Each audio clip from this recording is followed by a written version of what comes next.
and welcome back to Reality with Reality Hub, and I am doing the opening greeting once more. Back to the usual normal opening sequence. As per. We're nothing if not just trying to find normality. Okay, none of that's true. We're going to go deep today, and we're going to look at some of the things that Rob's got on a list in front of us that we're going to work our way through. Some real Reality Hub depth. Let's get into the deep shit, Rob. What's the first one on your list? Well, so deep is where we like to swim, because deep is where you find the good stuff. Yeah. Actually, talking of good stuff, slight segue. We noticed just after recording our last one, when we were looking at the stats on the provider that we upload our podcast to, that we've got way more people in the US than what we had expected, right? Yeah, that was really a really eye-opener, because I hadn't actually looked at the stats, of the people that actually download Reality Hub. And I hadn't looked in a while. Yeah, I've just left it. Yeah. And you can actually look at a map, like the geography, and you can look at all the countries. And the heaviest downloads was America. In the United States. United States, so North America. And I was like blown away. I was like, wow, this is so cool. It is cool. Yeah, I really appreciate that. I mean, I obviously appreciate all our listeners everywhere, but to put it in perspective, it's 4-1 compared to our country, New Zealand. Yeah, that's really interesting. And that made me think of something that you'd said to me in the past about how you really have a connection with the US.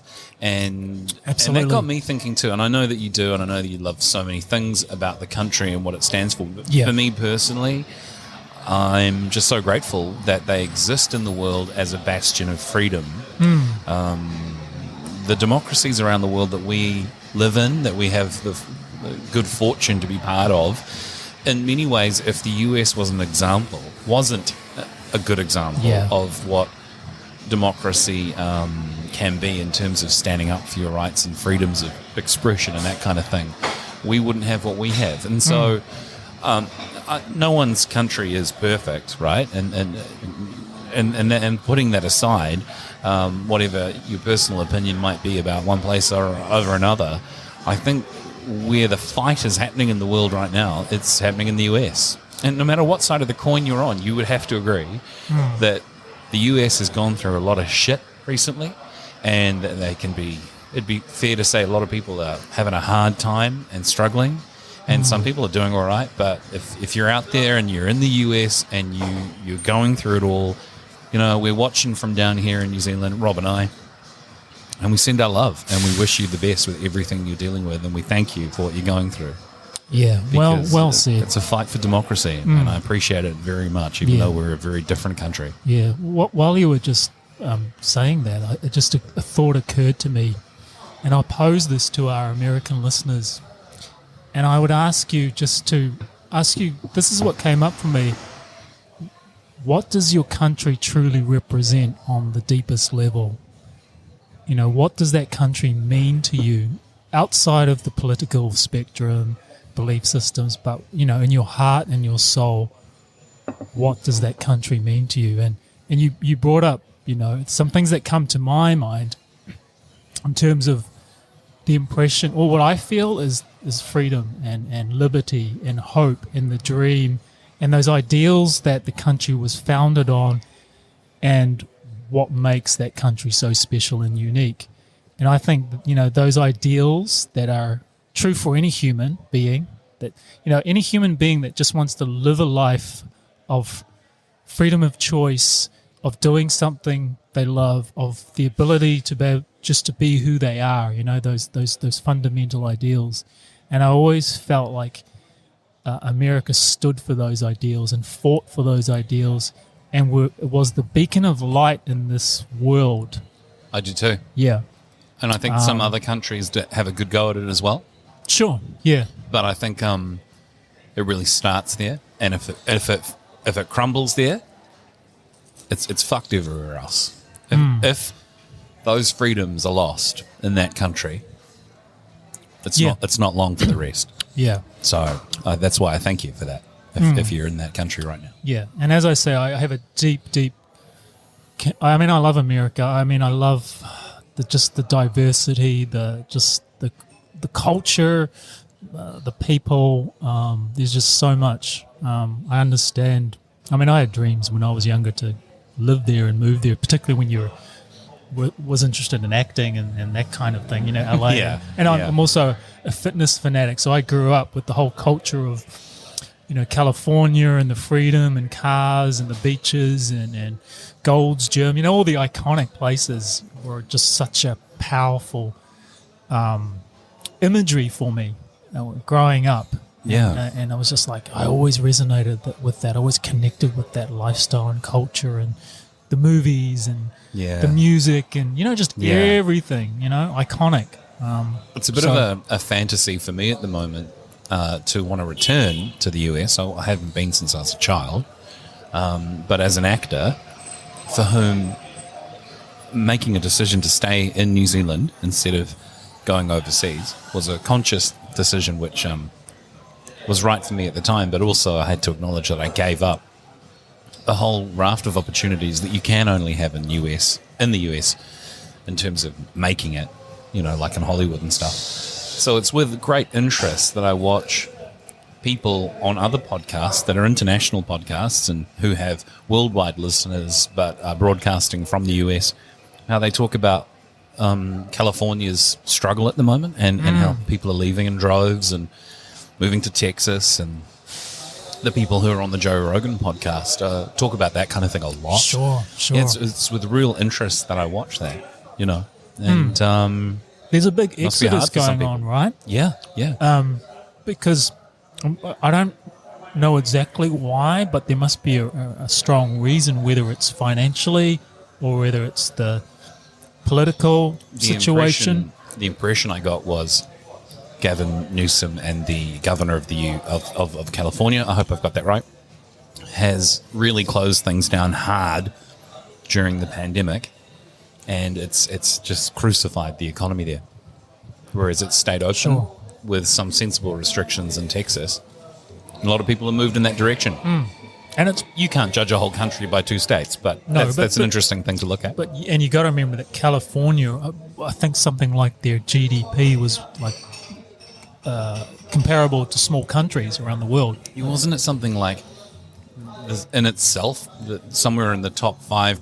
Would it be in the top five countries of the world if it itself was just a country? And big tech is based there, and it's moving though. Yeah, and I think there's talk of Elon Musk moving. I think he already has. He's already moved into Texas. I think. Yeah.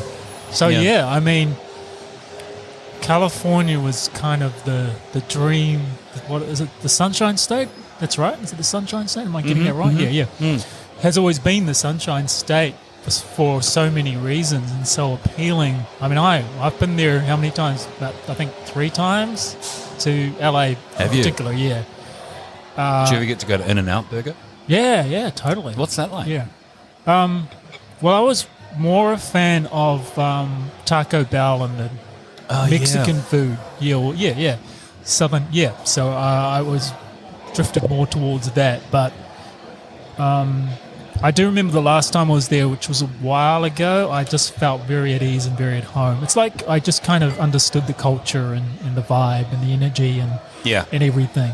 It felt very familiar to me. But yeah, it's a shame because, I know some people that live there and it's crazy how expensive it is there. I think the rent to live there is just insane. Oh my God. I think they worked it out. Was it something like you had to earn like $75 an hour just to make, that was like the median average wage that you needed to earn to live there comfortably or even just to survive, which is insane. I mean, in New Zealand dollars, it's $140. I think, don't quote me on that, but it was kind of crazy when you consider the wages that we sort of have here in New Zealand. If you're an international listener, and especially an American listener today, given that we've mentioned that, but any international listener, and you want to get in touch with us and suggest a topic, you can get in touch with us through our website, realityhub.love. It's been a long time since I said that, isn't it? I know. And what's our Instagram? Reality Hub. Yeah, just Reality Hub on Insta and love Facebook, right? and Facebook. Yeah. Say hi. we'd love to hear from some listeners, actually. I mean, I can only speak for myself. I'd love to hear from some overseas and drop by and say Sure. g'day. And if you have any topics you want to bring up and discuss for our show, we're open-minded. As I say, we're going to go deep today. Before we do, just letting you know that the background is here at the Brown Street Cafe again. I've basically started trying out fasting. And what time is it, Rob? The afternoon right now. It's about 10 to 6. It's about 10 to 6. Yeah, well, this is dinner and the first meal I've had all day. I'm doing that whole eat once a day thing. Right, because I remember you mentioning the whole fasting thing. So Yeah. when did you kick that off? About 3 days ago. 3 days ago, right. No, 2 days ago. Yeah. I didn't bother doing it on the day that you came to the new studio. But, so we're not there at the moment. We're in Auckland at Brown Street Cafe in Avondale. I mean, because we can. Just because, well, I guess we're grateful for the fact that, the world is open right now for us. Despite what you might believe. It's funny you mentioned that, because when we arrived at Brown Street and was setting up, I was just sitting here and just tuning in and being as present as possible. And I just thought to myself, you're right. Everything is just open. The doors are open. The windows are open because it's summer here and people are enjoying drinks outside. Mm-hmm. And I just thought, wow, there was a point in time that we couldn't just do that. Now we're kind of taking it for granted again because we've been open. Yeah. And open for business for quite a while.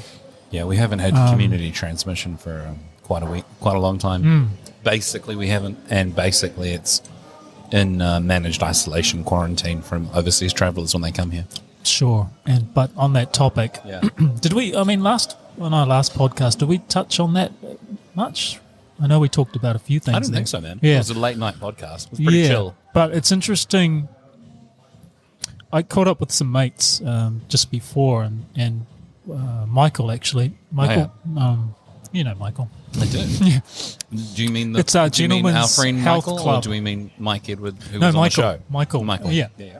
But he mentioned how there's still, he said, well, how's your 2021? How's it feeling for you? And he actually brought up this whole thing of it still feels a little bit uncertain after what we've been through, like what's around the corner. We're still on the tender hooks of, is this our reality? What's going to unfold next? And there is this heightened sense of uncertainty. And, I think life inherently is uncertain. There are so many things beyond our control.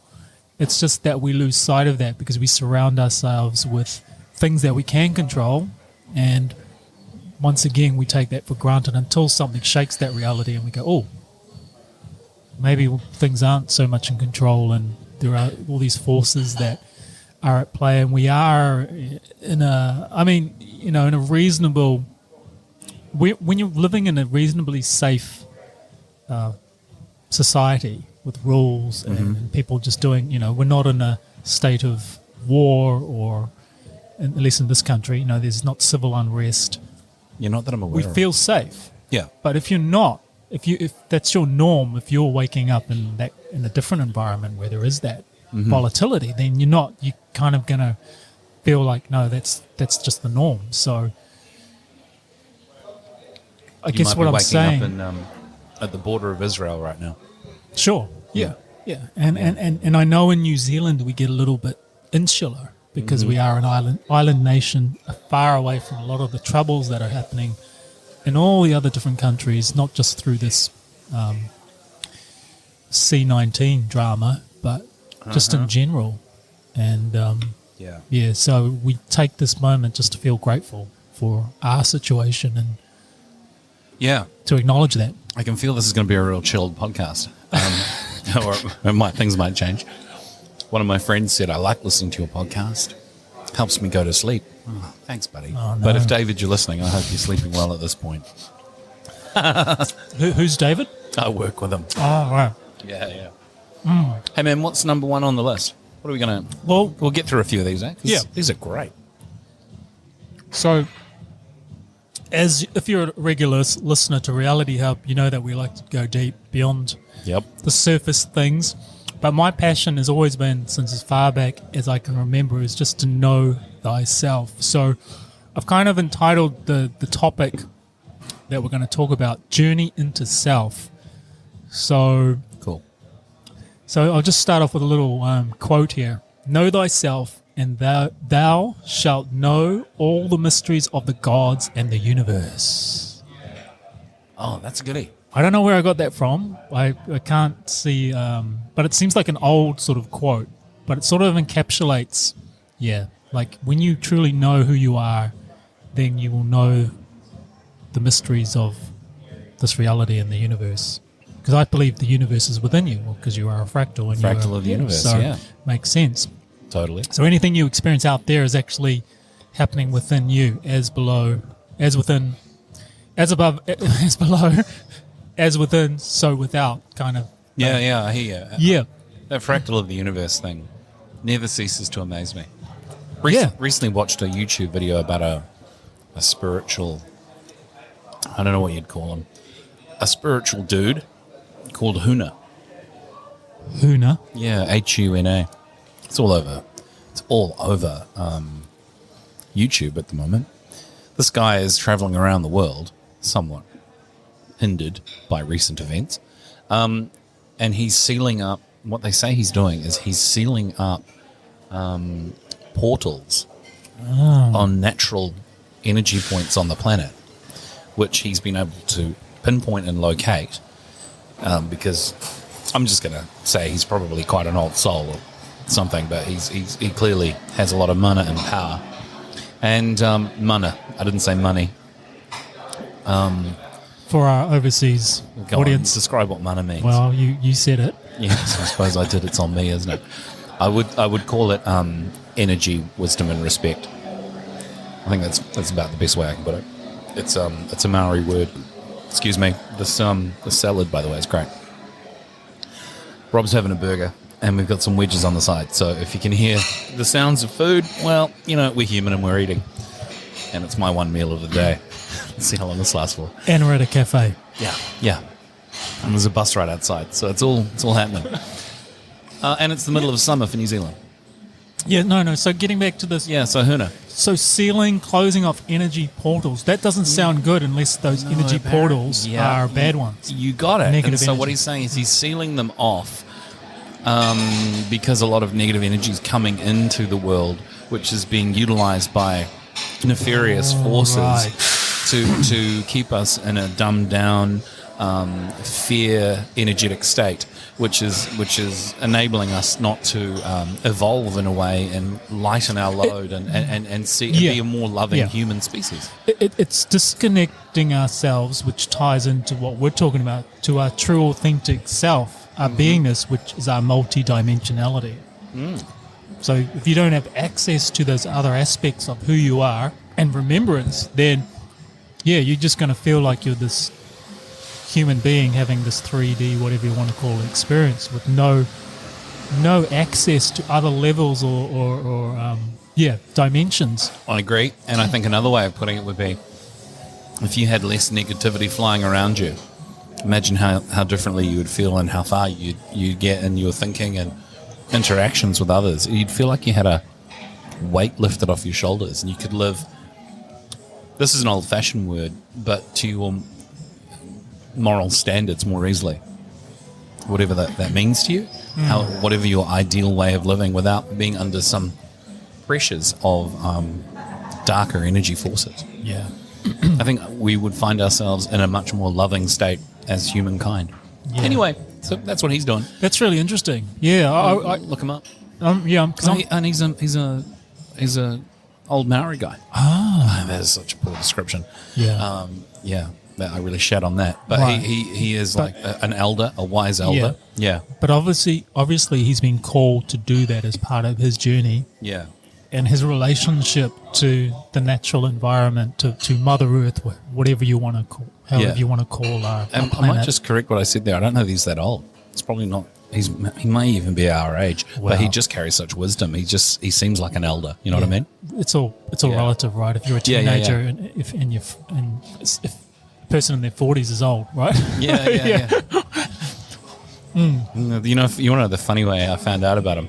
Somebody claimed that he teleported into a ceremony in video footage and then disappeared again. And I watched it and went, shit, he might have just done that. I couldn't tell if it was a glitch or if it was real. Anyway, but that, Interesting. You know, whether that's misinformation or an attempt to discredit, when you actually listen to him talk, he's a very genuine guy. Yeah. I'm fascinated by those people that have found their calling and are doing the grid work, whatever you want to call it, the energy work. Yeah, nicely said. That's that's close to how he defines his mission. Yeah, However you want to label it, he's doing something that, from someone who doesn't know much about that stuff or who's not open to it, would think it's quite a little bit out there. Kind of, what's he doing? Oh, yeah. Like, is he fixing a toilet? Is he a plumber? No, he's, it's like, man, what is he doing? obviously not one of our listeners. Yeah. So I get it. But when you're familiar with it and have touched on it, then you kind of get it. Yeah. And it's one of those things, man. When don't criticize. This is a line out of a Bob Dylan song. The times they are changing.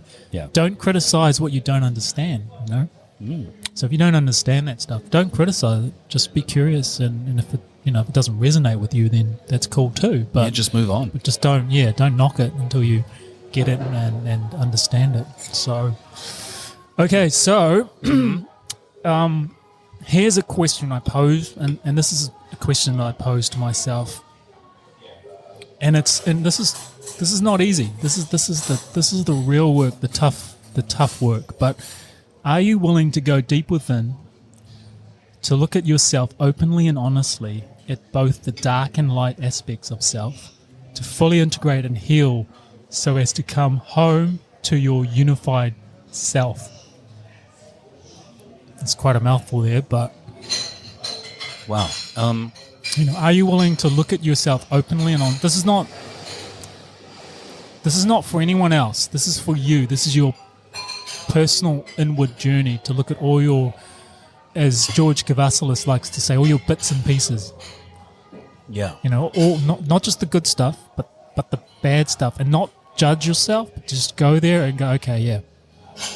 I'd say for most people who try to give across the impression of being a good person, and I'd say that's more people do that than those who try to give across the impression of being a bad person. But the equal and opposite applies to them each, right? Yeah. Like if you're genuinely trying to give off that impression of you're a good person, you may struggle with accepting the dark side of yourself.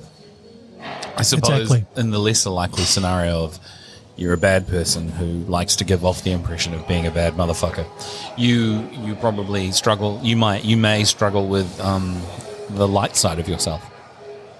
I don't know. I can only speak for myself. And I think, like me, probably most people struggle with the dark side of themselves. Yeah. That which... We're not taught in society to acknowledge that aspect so much, rather suppress it. And when I mean dark side, I mean you got to remember that I've said this before, no one is wholly good or pure. Yeah. I don't care what anyone says. Everyone has that aspect. The shadow self, the dark side, whatever it is, that's perfectly normal, being a human being. And I think it's sad, and I'm speaking from my own experience. If you try to be the good person, the people pleaser, to put on, to show the world that, hey man, I'm good, it's not acknowledging that other aspect of you that is there. And I think what happens is, at the deepest level, you're just trying to feel like you're worthy and that you belong. And at some level, you're afraid to show or be vulnerable to showing that other aspect of you. And I don't know if I explained that. No, you made me in think a of clear something. way, but I could go from there. I think if you are the people pleaser and you struggle with that you're even allowed to have negative thoughts, You actually are. And you actually are allowed to think dark things. The question really is, because you probably believe that as you think, so you become, really how long you spend on those thoughts. Right? If you have a dark side, but you're trying to live in an existence and live with positivity and manifest positive things to yourself, really the last thing you want to do is send out a signal of negative thought and then resonate and have a negative feeling that magnetizes negative things to you, right? I really got a lot out of that Joe Dispenza video, with thought versus feeling and signal versus resonation. Yeah. And so to that end, you probably want a good life. You probably want good things, abundance, wealth, great friends, love, connection, all those great things, good career, whatever. And that's fine. But if you don't deal with the darker shadow self, you really you have something that's undealt with that can control you. And you also never get a chance to have the full power of all of you. Yeah. And the full power of all of you is a balanced version of yourself that has explored your dark side in let's say, a healthy way. And you know it, and you can feel it. And you the strength of it informs you as a healthy, positive person. I don't know if there are people who are exploring the dark side of themselves or doing therapies in that regard. I'd imagine there are. Yeah. And I certainly couldn't advise on it, but I think if that's something you're struggling with, you can look for that. Yeah.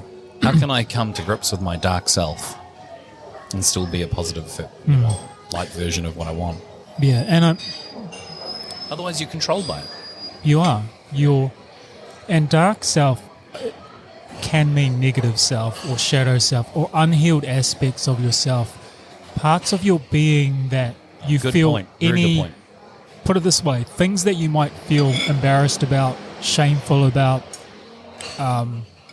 you might hate about yourself, feel angry. These are energies which, of course, we all carry it because we're human beings and we can feel every aspect of the emotional range. So, but as you say, when it becomes, when you don't expose it or get to the bottom of it or transmute it or identify it and become aware of it, then it can have this controlling aspect. It's almost like this part of your being that is constantly there that you need to somehow, it'll manifest in certain ways in your life that might be unresourceful and not in alignment with. You might be wondering, well, why can't I attract a loving relationship, or why can't I do this or that?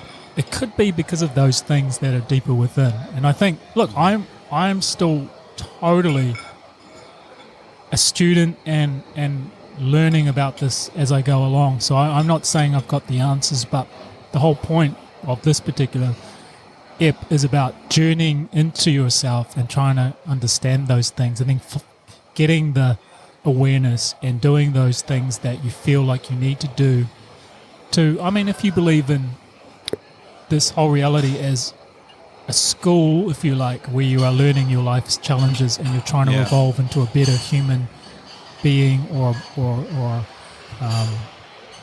so that's another way of looking at it. There's so many layers to it. There's so many different dimensions to it. But it starts with getting real with yourself, really does. Yeah. Taking a good look in the mirror and being open and honest. And remember, you can do that. This is a private thing. This is not necessarily something you need to share with people. You can do. But it's getting real about your own things, your own bits, and going, okay. And I think it's also a starting point. When you can, then you got something there that you can start from as soon as when you can acknowledge it. And I'm not saying this is easy. Like, oh, yeah, I've acknowledged it. That's when the real work begins. Yeah. What's next? So, we talk about... so, basically, it's about becoming more... Here's the thing. It's like... in my experience, as human beings, we often feel like we're not whole, whereas we're completely whole. But this reality seems to. We always feel like we need to fill our lives with something to feel whole as human beings, and I think we're programmed that from an early age. And the system. Yeah. So, what does it mean? This is the next sort of thing. What does it mean to fully embody your true self, your authentic self? And I play this little game sometimes where I strip away things. I go, okay, what if I don't identify with my job? Okay, what if I don't identify with my name? What if I don't identify with the things I own? What if I don't identify with the clothes I wear? And I keep coming back within, and I go, what am I left with? Yeah. Right. Just ask yourself that question. Just start stripping away all those labels, all those things that when someone says, oh, who are you? Well, I'm Stephen and I work for XYZ and I live in... No, we'll keep stripping all those things away. Yeah. And then I play that game and I just go, wow, I'm none of those things. That's just the role I play. That's just something that we buy into and the nature of this reality. And then because it's not weird, but you look at a tree, right? You're walking down the street, the tree's not doing that. It's not going, well, I have green leaves and I'm taller than the other tree. It's a real human, you know? But it brings it back down to a simplicity where you get to the core of who am I beyond the conditioning. Yeah. You've really got me thinking about an experience I had at the gym the other day. I was talking to this young guy, and I'm still thinking a lot about this exchange because I had this great conversation with this dude, and he expressed as a young guy how he was struggling to accept and come to terms with the fact that he wasn't as successful as he wanted to be. And I said, well, how old are you? And he said, 25. And I said, brother, you still have time. You still have time. Yep. And then he mentioned how he'd been through a lot in the last year and he'd experienced depression and other things that were challenges, you know. And we were able to vibe. And the conversation went thick and fast. And he said some things, and I responded, and we could instantly tell that we were on the same vibe, frequency, at least able to talk to each other. And he said, "Wow, man, no one's ever able to go this deep and have this sort of depth of conversation." Well, Stephen can. I said, "Well, you should join Steve and Rob on Reality Hub. This is what we do." Yeah. But one of the I struggled with something that happened with him. I struggled with a point that people get to, which you sort of reminded me of there. And it's when you start saying to someone, well, what about this? Or what about your programming? Or what about, have you considered from this perspective? And they take it back further and further to the point where they say, oh, but then that's not even real. Or, but that only matters if you ascribe meaning to it. And basically what a person is doing is, you might say, well, I suppose if you're saying to me you're struggling with not having success, is that something that is being programmed into you from a young age, from your parents? Yeah, well, my parents were accountants, and so, the fact that I haven't really succeeded, it's really difficult. And I said, so that's a program, right? Now, most people at that point could go, if they're vibing with you, they can go, yeah, no, I understand what you mean. That's a psychological kind of thing that I've come to believe at some point in time. But when people deflect and go, oh, well, yeah, but I know what you mean, but really, is it a program? Because what's real? What that masquerades as is some kind of spiritual idea of some things are real and that really nothing is real, and that no matter what you say, you can't get a grip on that person to see from any perspective, because whatever perspective you propose, nothing that you say they can believe in, because really they're trying so hard to go off world and get out of it and be so spiritual. And they talk about, taking mushrooms regularly and going within. And it sounds like all the right things. It sounds like all the things that you should do on a spiritual journey.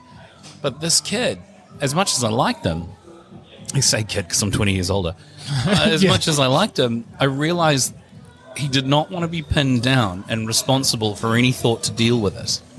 It was all, it's been depressing, but, and when talking about what is at the core of that, he could never nail it because what is real? And I had to say, look, mate, in the end, your depression is real. Did you feel that? Okay, good point. But in the end, I sort of said, well, look, I believe, and then also I got to a point where anything I said I believe, he'd go, well, that's just an ideology. Okay.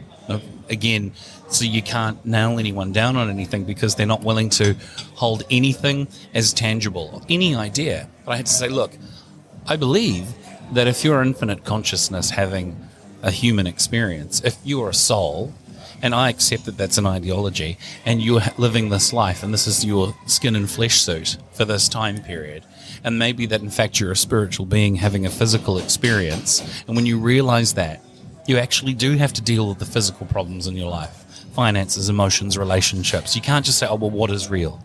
You actually do have to deal with your intentions and results and the relationships you have with your parents and friends and why it is that, you haven't succeeded at a career if, in fact, you wanted to. Because if your default answer to all of that is, oh, but what is real, and as a spiritual person, nothing matters, then you are essentially finding an out for every experience that your inner being is trying to give you to make you grow. Yeah. And if nothing can be pinned down and be real, I actually looked him in the eyes and I said, you might as well not be alive. And he went, I suppose that's true. And I thought to myself, fuck, I hope you don't commit suicide, because that's not right either. Yeah, sure. But you have to ultimately deal with things in life. You actually have to deal with shit. Yeah. And an unwillingness to deal with stuff actually just shits me. Yeah. Like, I'm sorry, folks. This is the realization, and I struggle with this. You are 100% responsible for your life. Yeah. Ultimately, that's why journey into self. Ultimately, it all comes back. Whichever road you take, the spiritual, cloud-dwelling route, whatever you do, you're still in this reality. Yeah. You're still having these experiences. Okay. And then when you start deflecting it or dodging it, you only come back to you. You're not taking responsibility. Yeah. And I get it. We can play so many cards. We can play the victim card. Well said. We can play the we can play so many roles, but they're just those roles that you decide that you probably took on board to cope at some point in your life. Because, if you're playing the victim, well, you were probably told that from a really young age and you believe that. Can I just add to that? Yeah. That's really well said. I think I got a sense in this case that spirituality, even meditation, was used as an out. A way out of getting away from the problem and not dealing with it, because you could go and bliss out. Yeah. You could go and find inner peace. You could go and, have a moment in a 10-minute meditation or whatever, or an hour, where you don't have to deal with stuff. You got to deal with stuff even after that. Yeah. And not to knock meditation, it's important to quieten the thoughts. Yeah. To empty the mind, to do all that, to give your overactive inner dialogue some rest. Give yourself a break, man. Better that than pumping your body full of drugs or drinking or the damaging effects of anxiety. Yeah, all the numerous other ways of distracting and numbing what invariably is some form of pain that pain, man. And equally though, let's not forget about spiritual drug taking. Yeah. Which is blissing out. I was going to get to that. You were? Yeah, right, yeah. I thought so. Yeah, and I was going to blame the whole New Age movement of organizing that so that, everything is, as we say, rainbows and love and light. Farting butterflies. Yeah, and sure. There moments in life that can feel that way, but invariably what goes up comes down. There's always the positive, the negative. There's always the duality. You come back to what George Kavasilis says. Kavasilis. Sure. Reality management. I love that. Yeah. Your reality management. How are you managing your reality? So, don't take my word for it. If it takes the inner work. So, and man, you can't, we've said this before, you can't bullshit yourself. So that young guy, he knows. If he takes some time to really go deep within, he knows what's real and what's right for him. Yeah. You can give him all the advice in the world, and you can be on the mark or off the mark, but you'll know. You do. You actually do. You know if you're bullshitting yourself, right? You do. And you can either live that life and bullshit yourself, or get real. And as I'm saying these words, I'm speaking from experience, and it's not about achieving something, or when I do this, life's going to be amazing, and that's it. Because you're sold this lie that when you reach this certain point in life, when you've ascended to this particular point, or when you've reached this certain level of enlightenment, then that's it. But as long as you're a human being, in this reality, you're going to be dealing with stuff, whether you're 19, 29, or 89, or however long you're going to have this life. And that, it's, I'm learning that. Yeah, well said. I'm learning that all the time. And it's how you pivot and manage it and react to it, and what you do that counts. And, in the end. And it's a process, and it's a journey, and it's all those things. Yeah. So, there are days when I feel like I'm on top of things, and I'm empowered, and I've got it sorted. And then there are other days when I just feel like I don't know what the hell I'm doing. And it's kind of weird, because you go, well, aren't I the accumulation of all these experiences, and I should know, and then you play that. But far out, man. I think the deeper you go, the more you realize that there is so much to this experience that I still don't know and don't understand. And if I try and say I know, then you've kind of shot yourself in the foot, because there are certain things you've learnt, but to really know, it's kind of, you could know for your own self, but well, you could know an aspect of it. Yeah, you can know an aspect of it. So, yeah. Yeah, nice. All right, what's our next number? Our next number. So I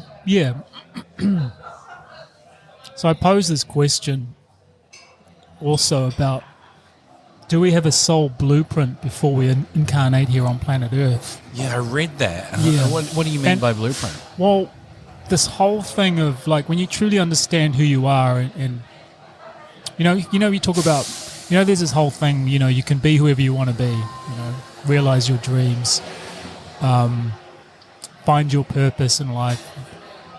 Is that something that we create, or I guess what I'm trying to say is when you get in alignment with maybe the true core of who you are, then you know what your mission here is on this planet. Because I know people that definitely know that, but then I think of people that have so many missions, like it's not just one thing. So but there might be an element of, well, in my lifetime, I am here to be a healer or a teacher or a guide or whatever. But I think it changes.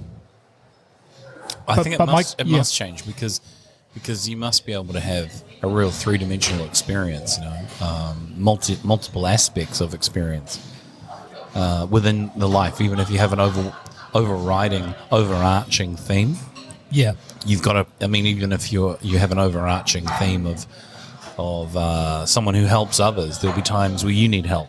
There'll be times where if you're the savior to others, maybe you're the victim at times. Sure. It's going to be lots of little things that you'll get to experience, many fingers and many pies, even if you do have an overriding theme. And also I think it goes through stages and chapters in life too, what it is that you're here to do. Like there was a time in my life when I did just so much neuromuscular therapy, body work, massage work. I mean, I just really don't do that at this time. But I did it for 20 years. And things changed, right? And I had big changes in my life.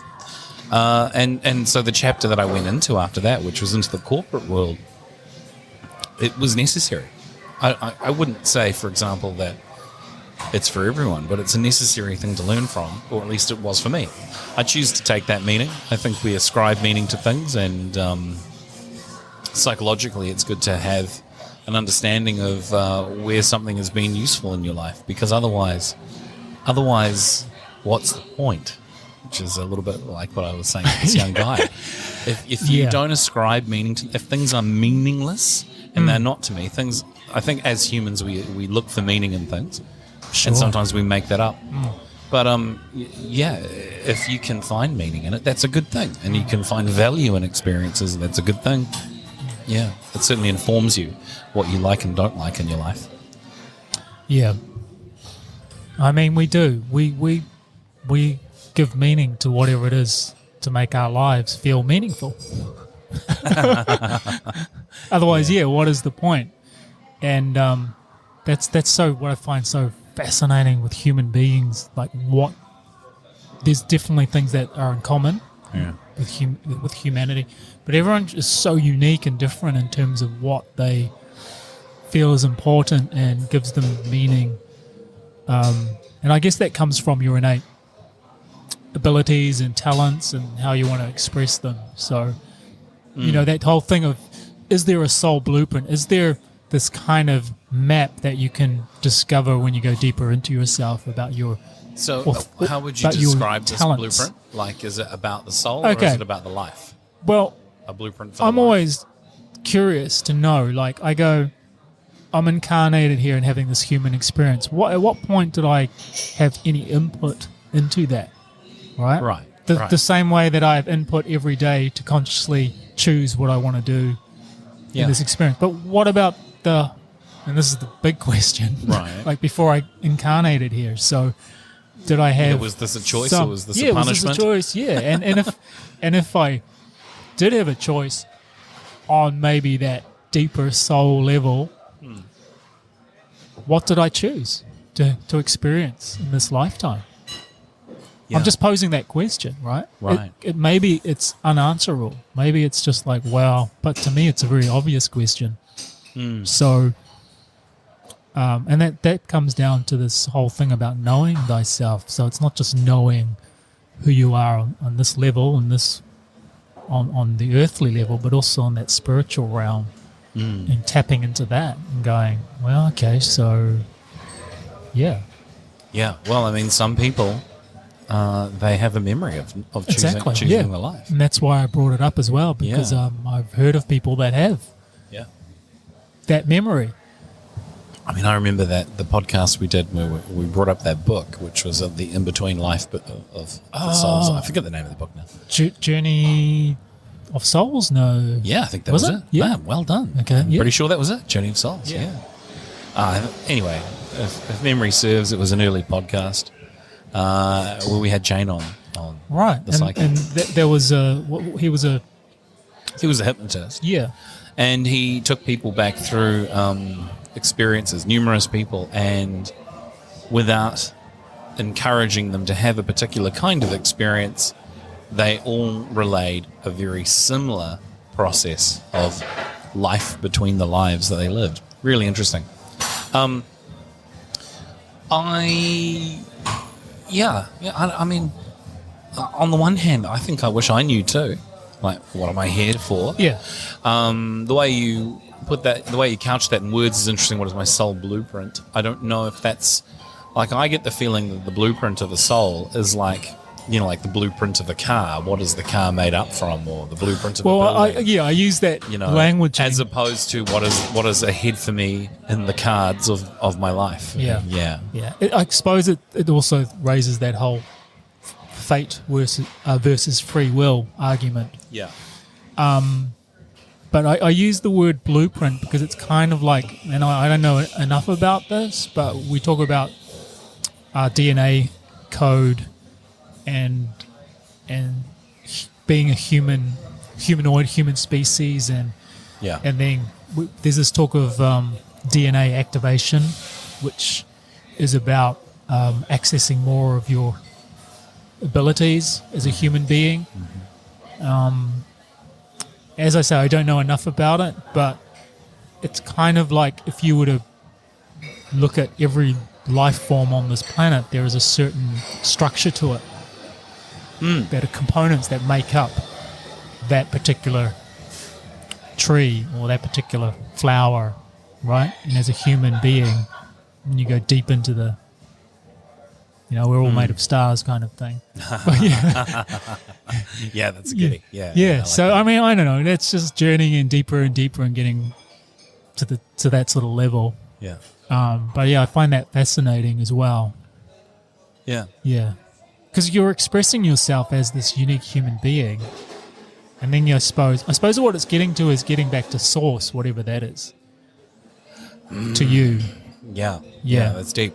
Yeah. Whatever you call it. Whatever you call it and whatever you think it is. So, here's a question. Are we entering a new paradigm, a shift in humanity, where perhaps we are becoming more heart-centered versus ego-centered? Ooh. This is what I just was thinking recently. I'd like to think we are, but I'm sure that we would like to have thought we were in the late 60s when the hippies came out, right? I'm sure we all thought it was going to happen then. Peace, love, and Mung beans. But I think we. do you know where I'm might coming be. from? Yeah. Like in terms of a shift in, because we talked in our last podcast about disclosure. Oh yeah. And the aliens waiting in the wings. And Yeah, for sure. But the way I get it is, are we entering a stage in our evolution in humanity where we have to start getting back to looking after the planet, the natural aspects, even though we are hurriedly going towards a more technological age? I hate to say it. This will make me quite unpopular with some people, but I think there's a lot of fake environmentalism. So you look around and you listen to the nightly news and you will hear things about the environment all the time. And it largely centers around carbon, and it largely centers around restricting people and what they drive, and whether you can or can't use, various forms of natural gas for cooking or heating and this kind of thing. And this or that Paris Climate Accord, this kind of stuff, right? Sure. And I consider a lot of that fake environmentalism because there's probably an agenda behind Yes, it, and yes. there's money to be made by the corporations or whoever are behind it. Yeah, Follow and I'm the not talking money about trail. that. I'm talking about follow who's receiving money from the carbon credits. I think real environmentalism, genuine environmentalism, you would have to say is in service of this planet for sure. Yeah, I'm right? talking about an individual's relationship to your planet and environment, Yeah. and not necessarily going into the. When you ask about are we changing and evolving, and are Yeah. we, it brings this topic up for me. Sure. Because it is a topic that outwardly seems like caring, Yeah, but I think it's fake.